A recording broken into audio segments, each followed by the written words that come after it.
Hello friends, welcome to my channel Mrs Kaberi's kitchen.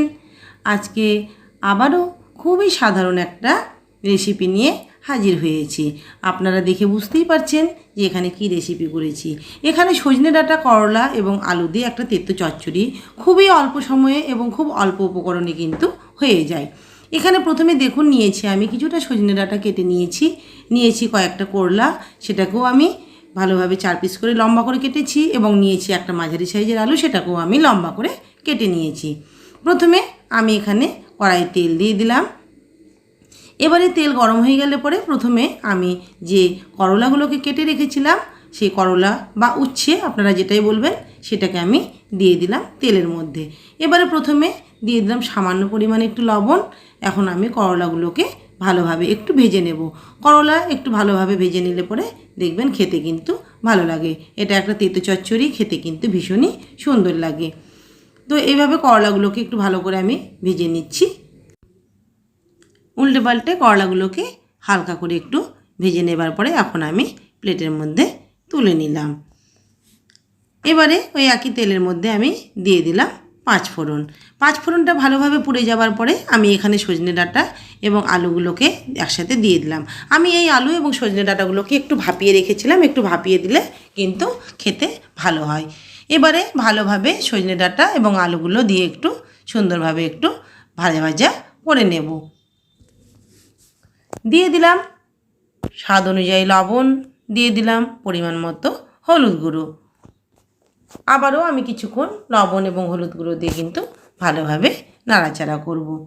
খুব simple, খুব ঘরোয়া, কিন্তু খেতে কিন্তু খুব ভালো লাগে। আপনারা একবার ট্রাই করে দেখতে পারেন।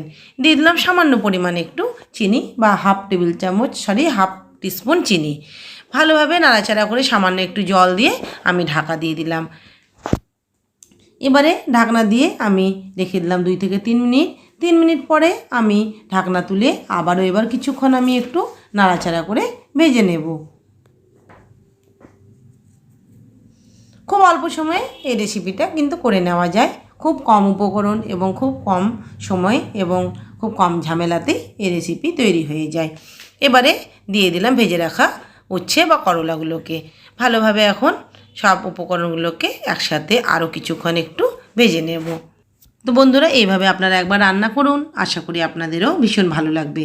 ভালো লাগলে অবশ্যই আমার চ্যানেলকে সাবস্ক্রাইব করার একটা অনুরোধ রইল আপনাদের কাছে। আর প্লিজ যেমনই হোক না কেন, আপনাদের যেমনই লাগুক এই রেসিপি বা যে কোনো রেসিপি, আপনারা প্লিজ কিছু না কিছু একটা কমেন্ট করবেন, লাইক করবেন এবং ভালো লাগলে প্রচুর প্রচুর শেয়ার করবেন।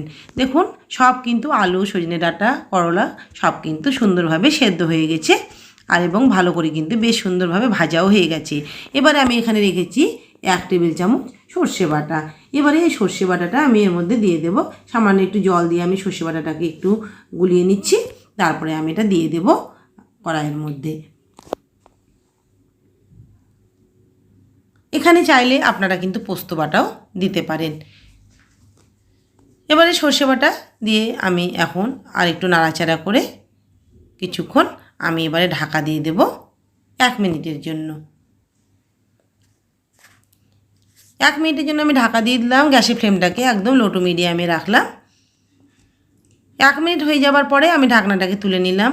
দেখুন জলটা কিন্তু শুকিয়ে গেছে এবং সর্ষেটা কিন্তু গায়ে এখন মাখো মাখো হয়ে গেছে। খুব বেশি কিন্তু সর্ষে বাটা লাগে না, সামান্য একটু সর্ষে বাটা দিলেই যথেষ্ট। আমি এবারে প্লেটের মধ্যে সার্ভ করে নেব।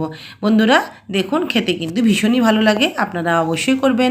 আর প্লিজ প্লিজ আমার চ্যানেলকে আপনারা সাবস্ক্রাইব করবেন এই অনুরোধ করি। লাইক করবেন, কমেন্ট করবেন এবং প্রচুর শেয়ার করবেন। পাশে থাকা বেল বাটন প্রেস করবেন। আজকের মতো ভিডিও শেষ করছি। পরবর্তী ভিডিও নিয়ে আমি আবার আসবো। নমস্কার।